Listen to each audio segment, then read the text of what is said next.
Real happiness is cheap enough, yet how dearly we pay for its counterfeit.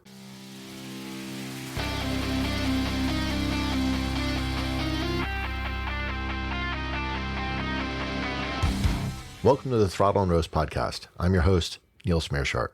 In today's episode, I'll be looking at ways to modify your motorcycle to be your own. While there are a ton of upgrades that can leave your wallet much lighter, I want to focus on the mods you can do to your bike that won't break the bank. They're cheap enough to do that often these should be the first mods you do to your bike. I want to start with really the cheapest way to modify your bike that you can, which is essentially the ones that are zero cost whatsoever. And this is to adjust your bike. So many people forget about this. Your bike has a ton of adjustments you can make without having to buy new parts. A lot of us, we get so excited, we get a new bike and we just think, oh, I got to go and buy something and that's how I'm going to modify it to make it my own.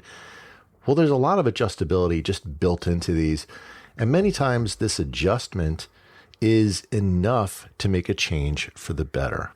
So let's start with the handlebars. Now, a lot of riders will look at a handlebar and they'll say, oh, I want to get a different handlebar because that'll make it have a different reach than I have today. And while that is true, you can also just rotate the handlebars in the clamps to adjust their position. And sometimes just a little bit is all you actually need. So rotating them back usually lowers the grips and moves them closer to the rider. And this can be good if you're a shorter rider. While if you rotate them forward, usually this raises the grips and moves them a little further away from the rider. And this is often good for a taller rider. Again, it's not a huge amount of adjustment that we're talking about here. A few degrees either direction actually can make a big difference to make it more comfortable for you. And the goal really is to find a neutral position. And this couple of degrees difference can make the difference between a bike that makes you feel exhausted and tired all the time from just a very short run to one that fits and that you can just ride for hours on end. So let's look at the hand levers. Just like the handlebars, the levers can be adjusted too. If you loosen the clamp and rotate them on the bar, this can change the angle of the lever relative to your hand position on the grip. Now, if you did rotate your handlebars like we just spoke about, you may need to adjust your hand levers after you've moved the handlebars, as their relative position will change. If you think of it, if we rotate the handlebars, well, the levers are rotating with the handlebars because their position is relative to that. And that may no longer match with how your hands are going to be held onto the bars. So you may need to just loosen up those clamps and rotate those hand levers up or down to make them adjust specifically for you. Now, some levers even allow you to adjust how far the lever is from the bar. And I like to adjust this so that my inner two fingers can hold the lever with my outer two fingers still on the grip. And I should be able to fully pull the lever to disengage the clutch or activate the front brake, leaving my outer fingers on the grip. And this maximizes your hold on the bar and minimizes the chance that you're going to grab a fistful of brake, since you can really only use one or two fingers.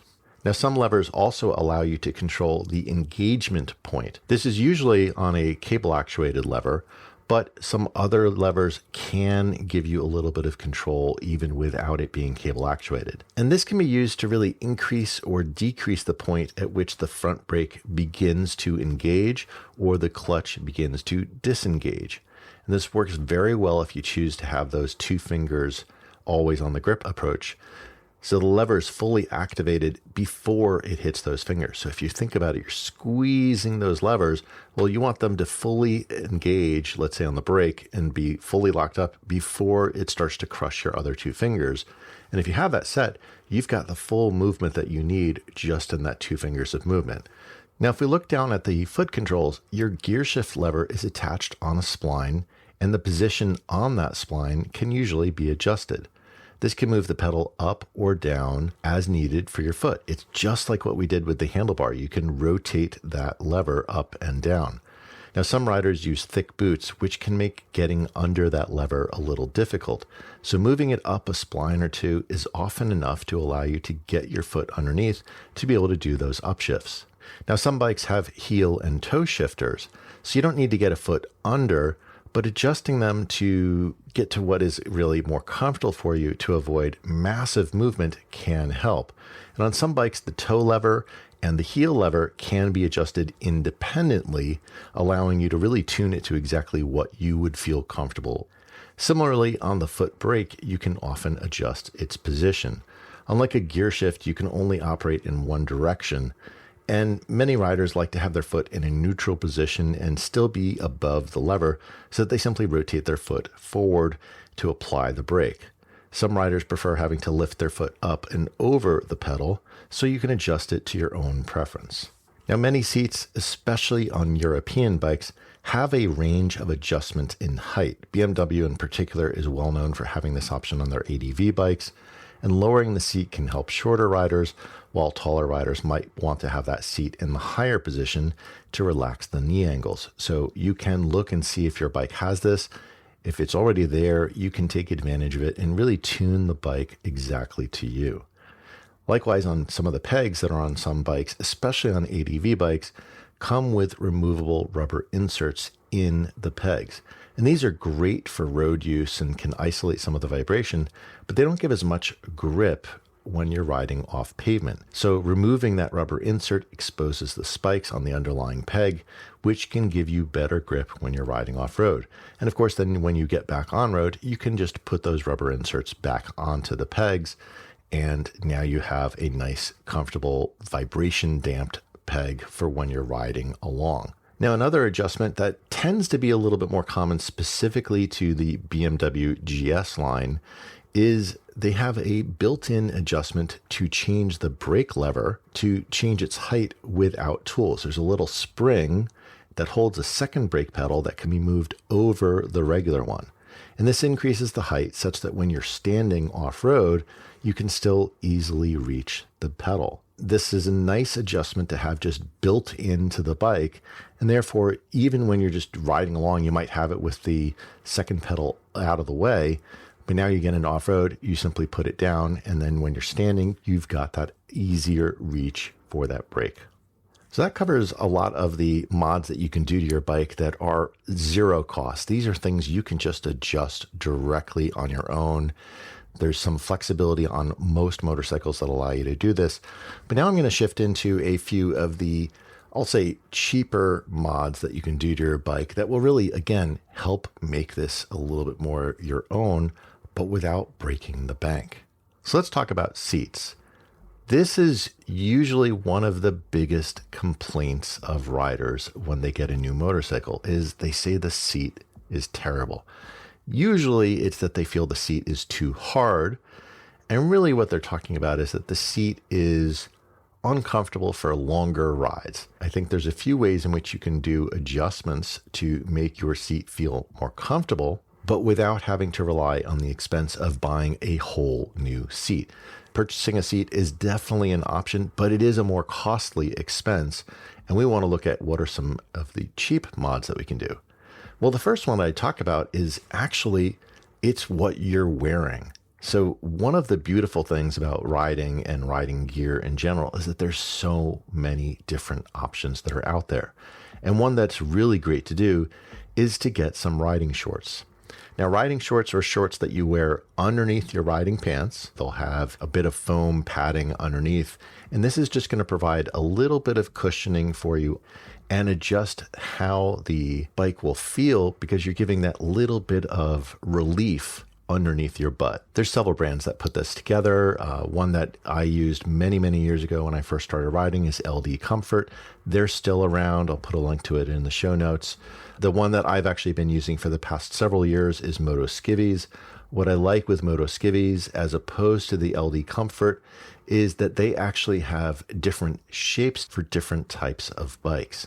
Because as you sit on, let's say, a cruiser versus a sport bike versus an adventure bike, your positioning on the bike and the angle that you're sitting on the bike will be different, and therefore the pressure points will be different, and they make actually different models for each type of bike. All of them tend to be reasonable prices, and it's a great way to add in a comfort to your bike. And the great thing about these too is it'll also absorb a little bit of sweat. You'll get rid of that. People talk about after a long while of riding, because there's so much heat and so much friction that's going on between your seat and your butt, is going to help absorb that and make you feel a lot more comfortable for a long ride. But what about beyond what you're wearing in terms of clothing or undergarments? You can actually put on a sheepskin. Now, this was one of the original mods for your seat. Sheepskins are a relatively lower cost option to modify your seat for comfort. They're breathable, they're weatherproof, they're all natural, and they can help keep your seat a bit cooler in the heat of summer over a bit more cushioning to avoid some of the hot spots that you might feel otherwise just by the pressure from sitting on your seat. And I'm sure you've been seeing a ton of the ads for these. They're really pushing it all over the internet today, but the mesh seat covers. And what these are is they're sort of a 3D style material that actually is not just a flat material. It actually has some vertical space to it that compresses in a specific pattern. And this weave allows for a lot of airflow, and it can also allow water to flow through it. And what these will do is they're generally designed to be form-fitting to your specific seat, so you'll get one that's for your seat. Now, these do slightly raise you up to give a little bit of cushioning, but the big thing, and this is I think why a lot of people turn to these as options, because your butt is not directly on the seat and you have a little bit of that weave, you can get airflow going in, which is going to give some cooling. It's going to keep some of those literal hot spots from happening. And also, if it happens to be raining, the water will actually just smooth all the way through the weave and fall through. You're not sitting in a puddle, and therefore your butt will feel quite a bit drier than it would otherwise. So they're a really cool option to give you a little bit more comfort for when you're riding for an extended period, but also to help if you're in all sorts of weather. Now, the last seat mod that I'll say is an air hawk. An air hawk is a inflatable and adjustable add-on to go on top of your seat, and they have you basically riding on a cushion of air. The air can move between each chamber, so as you move around on your seat, you can kind of get a little bit of this movement in there, and it kind of feels like you're floating. These are my go-to for long distance rides, and the beauty of this, and this is why I like this modification of these seat add-ons as opposed to, let's say, a replacement seat or something. The AirHawk is so easy to put on or take off of my bike. I can use the same AirHawk on multiple bikes. So I buy it once, and now I've added that comfort in for multiple bikes. So from a low-cost mod perspective, this is what I really like about the AirHawk, is it's really designed to be able to be put on and taken off very, very quickly. So it's great for when you just need a little bit more cushioning for when you're doing those really long trips. So next, let's talk about handlebar risers. Now, we talked about how you can adjust your handlebar before, and rotating the bar forward can usually give a little bit more height as opposed to rotating it backwards, where it'll reduce the height. But sometimes if you're a bit taller, you may want even more height still. And sometimes as little as an inch on the riser can make a dramatic difference in how your handlebars feel. Now, many bikes have enough slack in the cables that they can support about a 1-inch riser added underneath the handlebar, and some bikes, because they have a lot of slack in the cables, may even allow you to add in a 2 to 3-inch riser without any other changes. But in most cases, you really do want to check the stretch and the availability of cables on your bike before you go and order one of these risers to make sure that you're going to get one that's going to be able to fit easily for your specific bike. And really critical when you're doing your measurement, look at your bike at all movements through the handlebars. So where it may look like it's perfectly fine for a 3-inch riser when you're just holding the handlebars perfectly straight, well, get them turned to one side or the other, and you may find that those cables become a lot more taut and it won't support a 2 to 3-inch riser anymore. So really measure it at the extremes to see how much available space you have before you make any sort of a handlebar riser purchase. Now, of course, you can get longer cables for your bike, but these are an added expense. They may not be something that's off the shelf, so you may need to do some customization. So it is a little bit more involved as to whether this is possible. And in some cases, especially if you have a ride-by-wire, getting a longer physical cable there, it starts to become a lot more problematic of what is available. Now, changing your foot pegs is another reasonably cheap mod that you can change how your bike feels and even how it looks. Now, some foot pegs or even foot boards can raise or lower your foot position to change the ergonomics.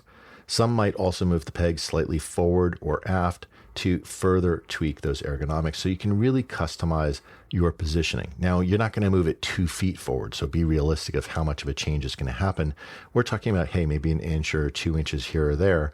Now, if you happen to be doing this on most bikes, this can be installed generally with a single bolt. Sometimes there's 2 bolts, but it's usually 1 single bolt, making it relatively quick and easy for anyone to just do on their own.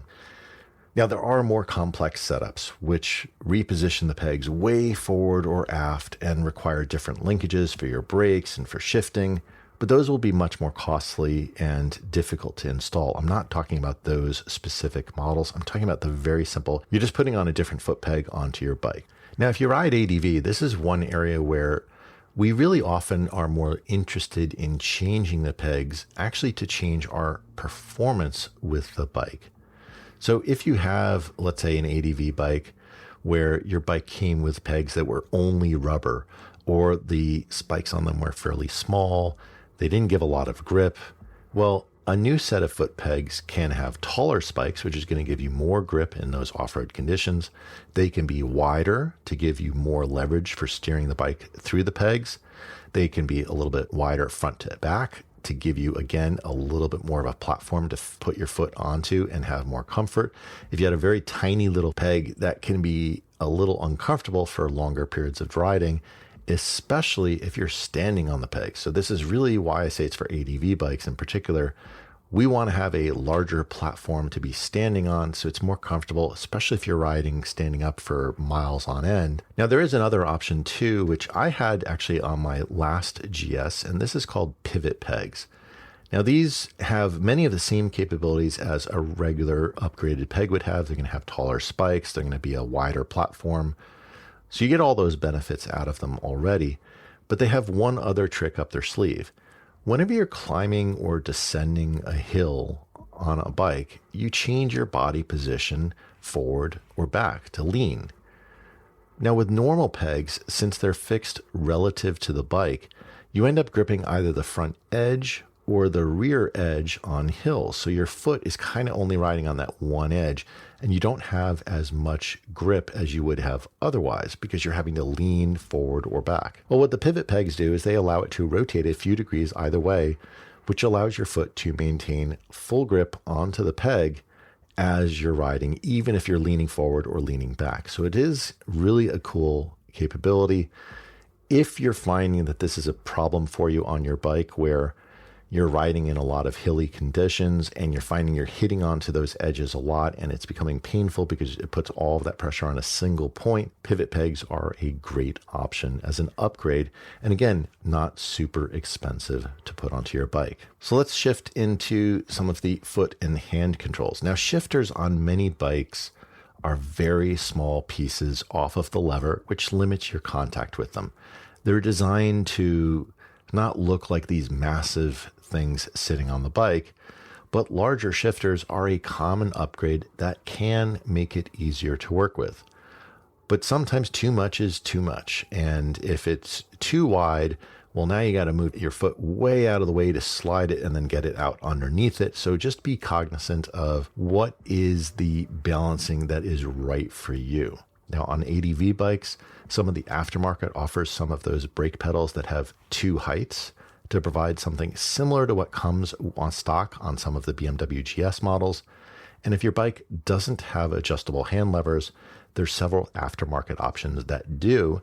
And you can even choose from shorter levers. So if you want to do the 2-finger control without worrying about it hitting your other fingers when it's actuated, you can find those type of levers as well. So that sort of wraps up our cheap ergonomic modifications. And the beauty of all of these mods is that there are so many of them to choose from to really customize your bike to you, to really make it comfortable for you and not have to spend a huge fortune on all these massive upgrades. Now, beyond ergonomics, which is what we really focused on, there's a couple of other, I'll still call them cheap or free mods that you can do to your bike to really change how the bike feels as you're riding it.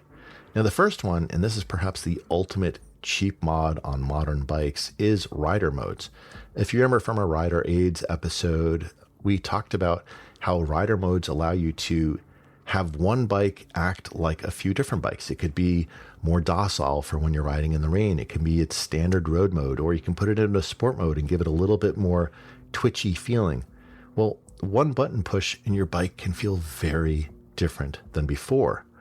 Now, some riders will oftentimes leave their bike on a single setting and that's it.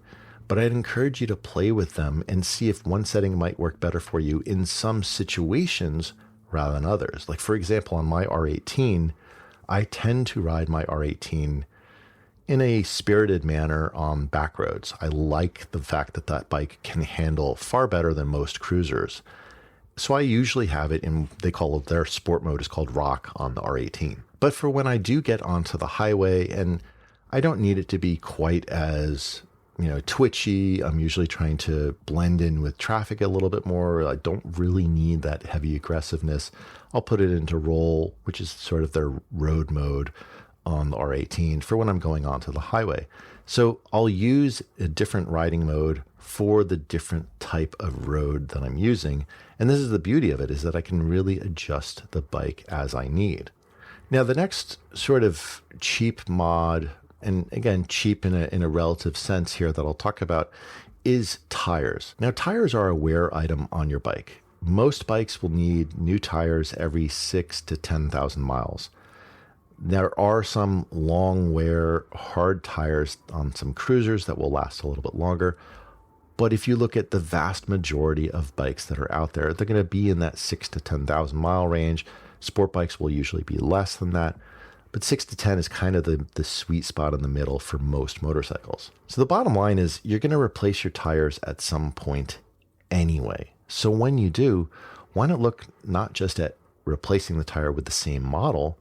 What if there's something else? Do you want something that's maybe a little bit softer that can give you a little bit more grip, albeit with a little bit of reduced longevity? Although modern tire chemistry is actually really improving this, and they're giving oftentimes more grip with the same longevity, which is really cool. Or do you want tires that work better for off pavement on your ADV? A lot of ADV bikes come with, for example, the Torrance tires, which are kind of a 95-5 tire, 95% road, 5% dirt.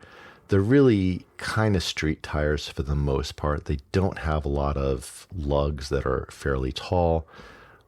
But if you do find yourself getting a little bit more off the beaten path, you might want to look at a tire that has closer to being knobbies than it would be otherwise. And whether you go full knobbies or not, if you're going to do a lot of off-road, that makes sense. But there are a lot of middle-of-the-road tires as well. So you can look at tires really to tune your bike to the kind of riding you actually do with it. Likewise, if you're riding on street, you might decide, hey, you know what? I ride a sport bike, let's say, but I really ride it in more of a sport touring style. Well, do I need those really expensive race bike tires for the bike? Or could I get away with maybe a sport touring tire, which is sportier than, let's say, a cruiser tire would be, but a little bit more longevity. So I don't have a 3,000 mile tire anymore on my sport bike. Maybe I get something that gets me that 5, 6, 7,000 mile range, which gives me a little bit more cost effectiveness if I'm not driving the bike all that heavy. So really look at these as another way to adjust your bike to your needs as a relatively low cost option. I did want to focus on free or cheap options for this episode. So everything I've discussed is generally available for less than $400.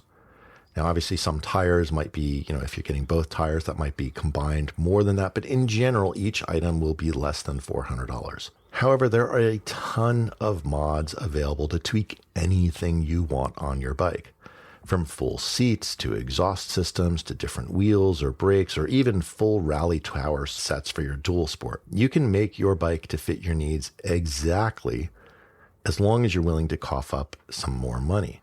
But I will caution you on being realistic of what to expect. There are diminishing returns.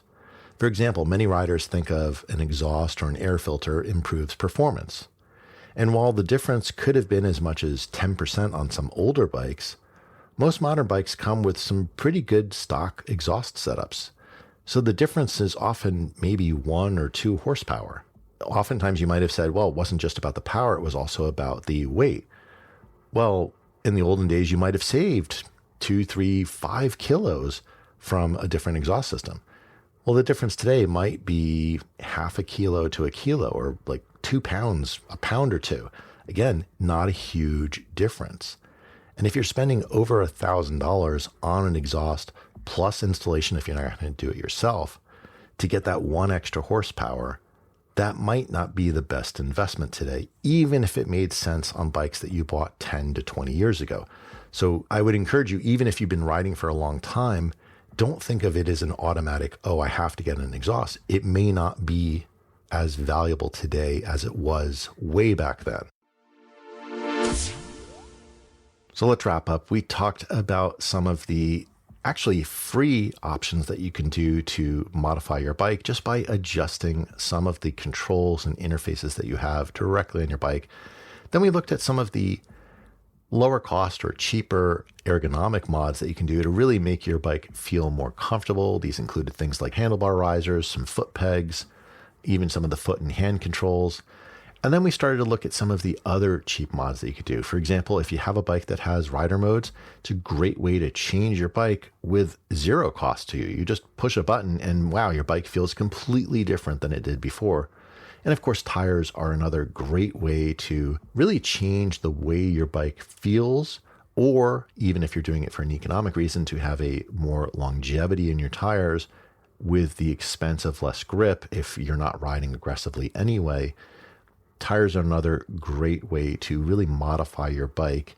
And since they're a wear item, the cool thing about it, and this is what I like about them, I'll try out a new tire, and if I don't like it, guess what? The next time I get a tire, I won't get that one again. It's real easy. You just can flip through different tires. You're changing the tires anyway every 6 to 10,000 miles. So that's every year, maybe 2. So you're going to do it pretty quickly anyway. So one tire is not going to kill you for trying it out. And finally, I gave you a little bit of a brief overview of how you can spend an inordinate amount of money, whether you're getting a fresh seat for your bike, whether you're getting a full exhaust system, whatever it is that you wanted to do to upgrade your bike or modify your bike. But I did want to caution you that sometimes these expenses may not be as big of a difference as the cost would suggest. So this is why I'm a big fan of the free or cheap mods, because you actually have more of a bang for buck. You're getting a bigger difference for not a lot of money. So my question for you is, what is your favorite cheap mod to do on your bikes? Share your thoughts through the text to show link in the show notes, or leave a voicemail at throttleandroast.com/voicemail. Thanks for listening. I'll talk to you next week. Hey, if you enjoyed this episode, please tell a friend about the show. You can often share an episode directly from your podcast app, or you can direct them to throttleandroast.com. Word of mouth is the best way for us to grow and find new listeners, so I really appreciate your help.